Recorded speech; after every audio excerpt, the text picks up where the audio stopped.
Hey everybody, I'm Nicole Barrett, host of a fresh, fun new talk show that brings you legendary stars, icons, and history makers. The conversations are spirited and nothing is off limits. It's the Nicole Barrett Show.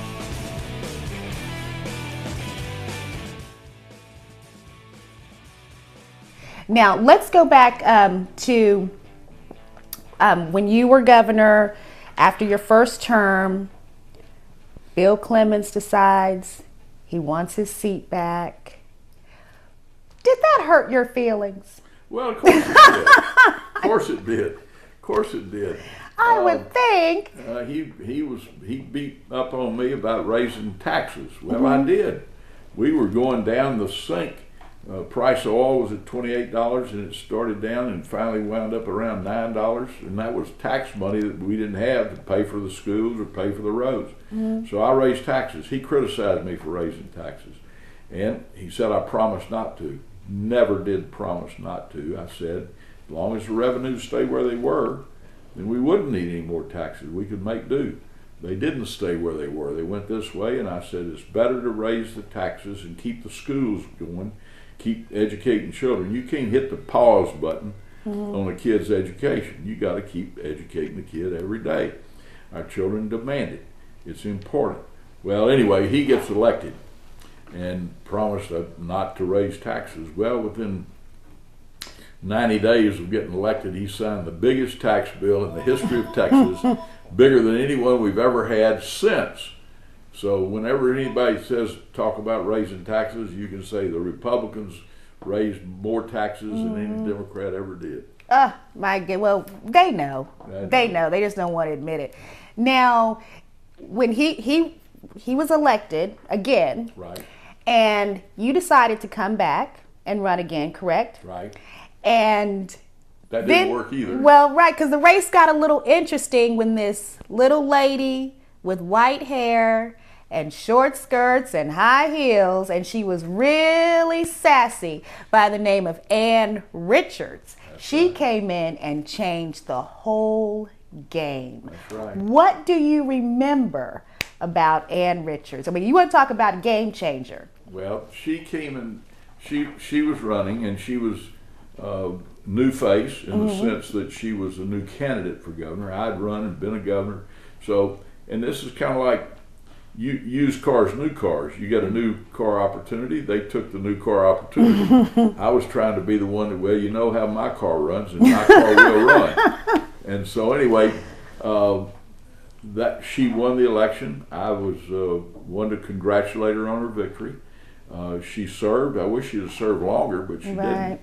But anyway, that's the way the game is played. You got to be grown up about it. I always try to make it a little softer on you, because when you look at one of the great governors of Texas history was a guy named Sam Houston. And I think we all agree on that. He was great. I didn't know him. I didn't know him either, but I know of him. I know, right. I may look old enough to have known him, but I just know of him. But he got kicked out of office because he refused to swear allegiance to the Confederacy. And well, so right on. I think it's pretty safe to say that he was right then. But most people in Texas didn't think he was right. Most people in Texas thought he was wrong, and they went over and said, if you're not going to swear allegiance to the Confederacy, you're out of office. That was one of the proudest days in Texas history from a viewpoint of looking at what one man did, stood up for what he believed, when it was very easy for him to have said, oh, I'll go along. He didn't. He didn't go along with it. He thought it was wrong, and he stood by his beliefs, and he suffered because of it. He later died before the war was over in 1863. Sam Houston died over in Huntsville, Texas. He's buried there today. And for many years, because the South lost the war, as he predicted, many of the people in the South continued to revere the Confederacy and kind of live in the past. And so he never got the full recognition for the greatness of that decision on his part. John F. Kennedy wrote a book called Profiles in Courage, and one of the people that he lists of those profiles in courage was Sam Houston. Interesting. Now, during that last campaign, I vaguely recall it got really ugly between Ann Richards and Clayton Williams. What was he even doing in the race? That's one thing, I'm sorry. That's one thing I can still never figure out, why he was even in the race. He was just some oil man. See, we can say that in Texas. He was just some oil man, wasn't even a politician. But I recall hearing that Ann Richards ran an ad when she still considered you a threat, in which I guess she displayed the number of executions that occurred under your term as governor. Now, this is something that I find so fascinating. I have to ask you, and if I ever interview George W. Bush, which you still haven't called me back, but when I do interview George W. Bush, I'm going to ask him, girl, I'm going to have to buy you another mic, I'm sorry. When I interview him, I will ask him the same question. When you sign off, because someone corrected me the other day that I said you sent these people to die, but that's not true. The court sent them to die. You sign off on it. You could stop it.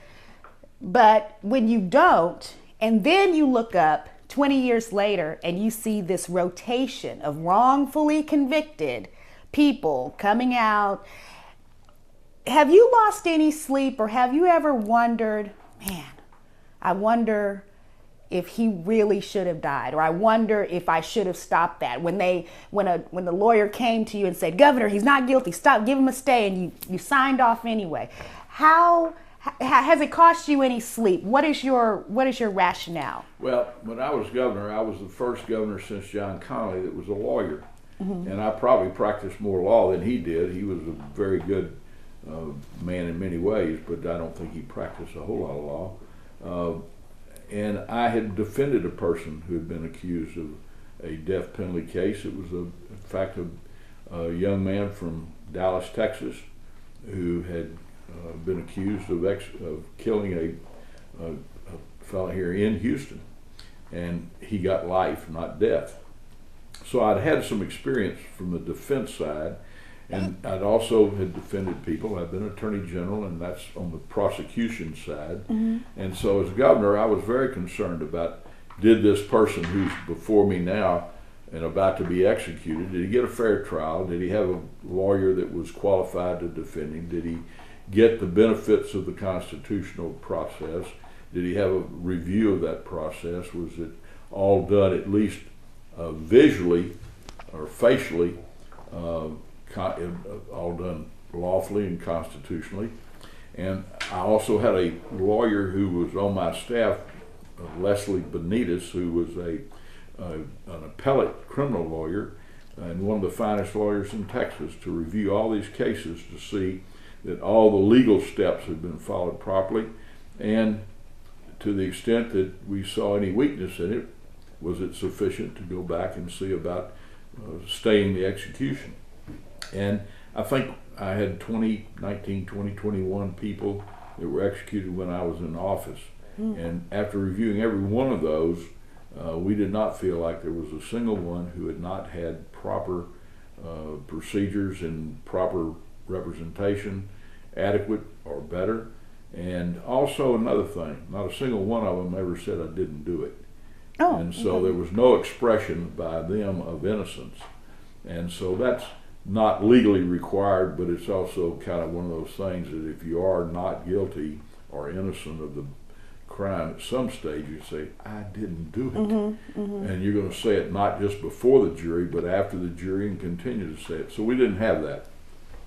The ad that you saw that was run was very distasteful. As I look back on it, I shouldn't have done it. It was a mistake. I should have said no. I didn't. I'm sorry for it now. But since that time, I'm also aware of this.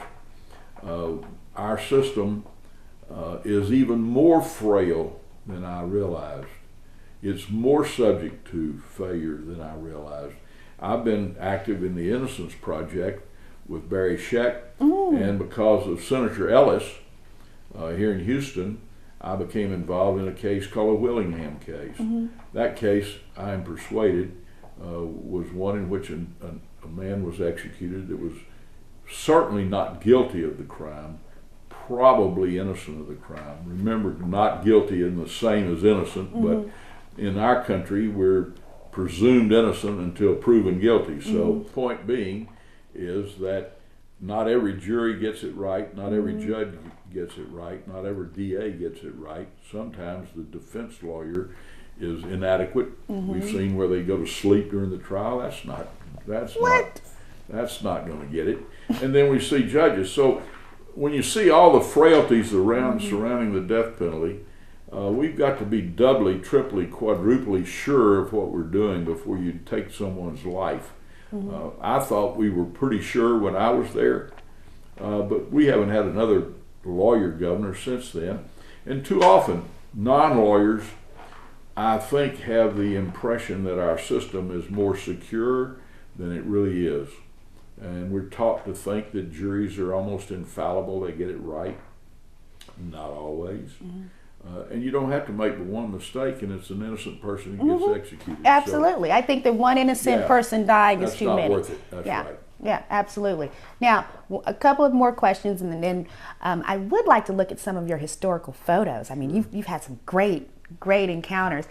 Do you think that race plays a part in any way, even a small part, in the enormous hatred, and I do call it hatred, that a lot of people feel towards President Obama? Now, I just want to clarify. There will always be some people who like the president, some people who don't. That's not uncommon at all. But it appears that President Obama is more vilified for putting forth policies and putting forth or suggesting things that President Kennedy suggested. I mean, didn't President Kennedy was the first one that talked about universal health care. Franklin Roosevelt was the one who created the welfare system and Social Security. I can't think of any other reason as to why President Obama is so much more vilified than these other men who had a lot of the same ideas, unless it comes down to his, and they call him a Muslim, which he says he's not. They call him an Arab, which he says he's not. I mean, there's nothing that they say he wasn't born here. I mean, what do we need? A home video, from his mother? I mean, it just seems like every single thing they nitpick. He didn't go to Harvard. Where are his school records? Where are yours? So every single thing about this man has been picked apart. And I'm curious what you think. Well, I'm reminded of a story that reportedly was about Lyndon Johnson asking Sam Rayburn, why do the Republicans hate Democratic presidents? And Sam Rayburn reportedly said, oh, Lyndon, they've always hated Democratic presidents because they're not the president. The Republicans aren't in the White House when Democrats are, and they hate it. And I think, though, that the question you raise is valid because I think that what we have with the first African American president is, first of all, the Republicans hate it that they're not in office. And hate it, don't you? Hate it. And then they've also they don't want to come out, and it's not, I mean, back in 1948, they would have been more upfront about the fact of their feelings toward African Americans. Today, it's socially unacceptable to say that it's based on race, so they don't. But then again, you look where the hatred's the most intense. It's amazing. It's in those places where it's always been the most intense dislike for African Americans or hatred of African Americans. It's a sad reflection on the country. I try to get people to suggest, and many of my friends are Republicans. Many of them, let me say, dislike this president, and I have probably lost some friends because of my defense of him. Because I say, well, just close your eyes and look at what he's done. Are you mad at him because the stock market is now at an all-time high? All-time high. And I mean, that seems to just kind of blow over everyone like it's no big deal. Are you also mad at him because corporate profits are at all-time high? Are you mad at him because unemployment's gone from here down to here? Are you also mad at him because we now have a law that says women are going to have the same pay as men do for doing the same work? They are mad about that. I don't understand how any man that's married to a woman who doesn't, or has a daughter, or a mother, or a sister, or any loved one who's a female, would suggest that a person who does the same work just because they're of a different gender shouldn't be paid the same. I don't understand that. And as a woman, if I were a woman, I don't understand how you can get around voting for somebody who doesn't believe in that.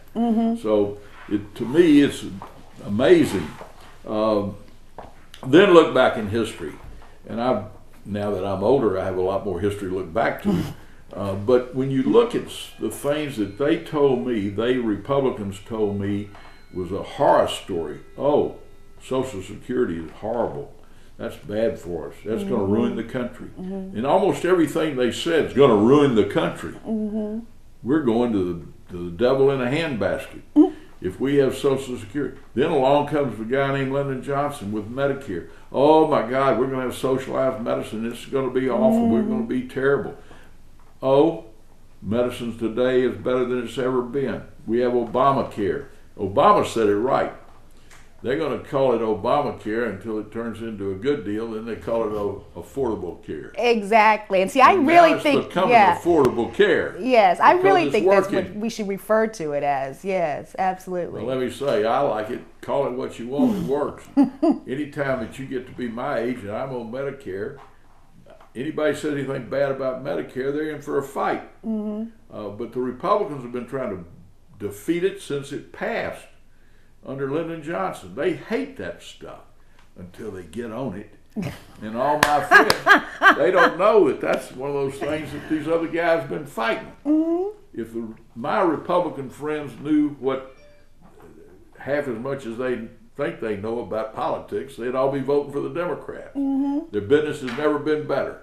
Their health care has never been better. Their future's never been better. Their retirement's never been better. And yet they hate Obama. They hate the Democrats. By me, I can't explain it. Maybe we didn't do a good enough job in education. There you go.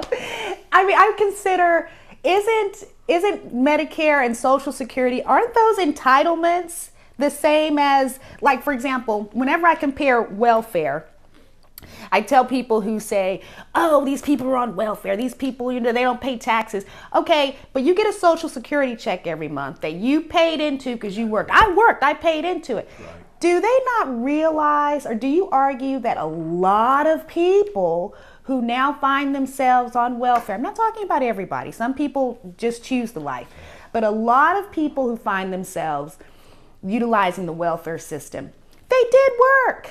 At a certain time, they did work, they did pay into it, but some of them are disabled now. And we won't even talk about our veterans who keep getting sent over and over to war over and over and over, and then we have nothing for them when they come home. How is Social Security and Medicare so different from welfare? Well, I don't think you need to analyze each one of the programs. We have a program called CHIP program. Children's Health Insurance Program. Anybody that's opposed to health care for children because they can't afford it any other way, it's still cheaper to go ahead and let the government, our taxes, pay for it than it is for them to get sick. And then it gets worse, and then you've got them going to a charity hospital, which is another way we have to go pay for the failure to take care of them in the first place, and except it's more expensive. Plus, that's not even talking, that's talking finances. The humanity of it all says CHIP's important. Let's look at something else. They tack Medicaid. Remember, Medicaid is for people who are poor and have no insurance. And that is a government program. It's an entitlement program. Technically, your Medicare is a paid-for program it's not an entitlement program in that you just grow up and show up and you get Medicare. You paid for it. It's not something that's a gift. You paid for it in a sense of an entitlement. If you are poor and you can't afford any medical insurance, of course Obamacare takes care of a big portion of this, then you are given an opportunity to have medical care paid for by the government. You didn't pay for it, the government's paying for it. But remember the most important thing: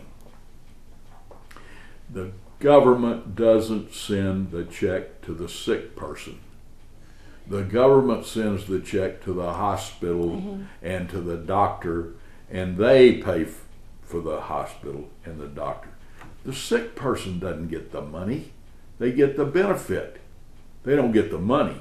It's not like you gave them a check for $100 and said, hey, sorry you're sick, go get you a doctor. They don't get any money. Look at the food stamp program. That's kind of a government program for people who can't afford the food for themselves. And so they get a food stamp. Today it comes to you on a card, like a credit card. That's how they fool people in the grocery store. I'll be watching them. And so long as the grocery store doesn't cheat, and so long as the grocery store doesn't cheat, then the person who's entitled, in this case an entitlement, he's poor and therefore here's your card for food, they don't get any money. They get the food. But who gets the money? The store. The store gets the money. The guy that eats the food doesn't get a penny out of the deal, so long as he's not cheating. Well, if he's cheating, let's quit the cheating. We can go fix that. But would you prefer a country like we had in the 30s, when people were standing in bread lines and soup lines? Exactly. And let me go one step further with you on this, and look at the person that's there in Dallas, Texas today, standing out there with a cup in his hand on the street. Now, there's two kinds of people: those who are truly needy and those who are gaming the program. Some of those people get off there, they make a lot of money every year playing poor and paying on your sympathy. But there are others that truly are sick or need help. Many of them have mental health problems. We don't take care of the mental health problems. We've got a guy running for lieutenant governor, Dan Patrick, who's admitted to say, look, I had mental problems. I went in an institution and they took care of me and treated me, and I'm okay now. I want him to stand up and say, yep, it worked for you and it works for other people too. Now let's get the money in there to pay for mental health for the people in this state. Many of the people in our jail, you go up and ask your sheriff, your county judge in Dallas County, and I know that they'll tell you that their county jail is filled with people who have mental health problems. And they're mentally ill, mentally upset, mentally disturbed, and they're going to jail. That's no place to put people that are sick. And mental illness is as much a sickness as if you had tuberculosis. They didn't ask to be sick. They didn't go. Maybe they drank too much. Maybe they took drugs too much. Maybe that affected their minds. But to the extent that we can't do anything about it, we're stuck with it. What are you going to do? What the Bible says? Maybe we ought to try that. And then let's try to figure out how we can keep them from overdosing and from getting involved in drugs and alcohol. Prevent it. Many times these are preventable things, and it's cheaper to prevent it than it is to treat it. This is a pen that LBJ used to sign the Voting Rights Act, and I bought it at an auction up in New York. And I think about $500, which LBJ wasn't a big popular guy in New York, so I got it cheap. Yeah, I think that's a great price for the pen that he used to sign the Voting Rights Act of '64. Yep. Wow. That's and this is a picture of a funeral for Sam Rayburn. And you've got Harry Truman, Eisenhower, Johnson and Kennedy, Ralph Yarborough, Alan Shivers, Tiger Teague, there's Hale Boggs. You got some great leaders in our country right there. And this back here is, of course, the famous saying of Sam Houston, is do right and risk consequences. Yes. Yes. And this is when I was, one of the things I did when I was running for governor, I drove by the governor's mansion one day and I noticed they had a big chain around the front gate. I said, well, I'm going to tell you what we're going to do. So I started ending my speeches that with your help, we're going to go down there to Austin after we get sworn into that office and go straight way across there and cut the chain off the front gate of the governor's mansion and let the people come in. Well, we did it that day. It was raining, and so when we did that, we opened it and we went in front door of the governor's mansion. The minute I got through the door, the highway patrol closed the doors, and they didn't want to let anybody. I said, open those doors. And we had more people in my first year in the governor's office come through the governor's mansion than they had in the prior 8 years. God bless Texas with his own hand, brought down angels from the promised land, gave them a place where they could dance. If you want to see heaven, brother, here's your chance. I've been sent to spread the message. God bless Texas.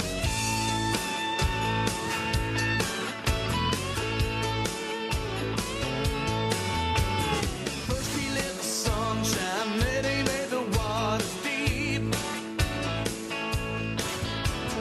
Then he gave us moonlight for all the world to see. Well, everybody knows that the Lord works in mysterious ways. He took a rest, then on the very next day, God bless Texas with his own hand, brought down angels from the promised land, gave them a place where they could dance. If you want to see heaven, brother, here's your chance. Well, I've been sent to spread the message. Thanks for joining me. Over the next few weeks, we will be trying some new ideas and, as always, bringing you legendary stars. Please visit my website, www.NicoleBarrettOfficial.com. Find me on Facebook at The Nicole Barrett Show and on Twitter at Ms. Nicole Barrett. And I'll tell you what, why don't you send me a note on who you would like to see on The Nicole Barrett Show? Can I find your favorite legendary star? You'll just have to stay tuned because you never know who I'm going to meet next. See you next time.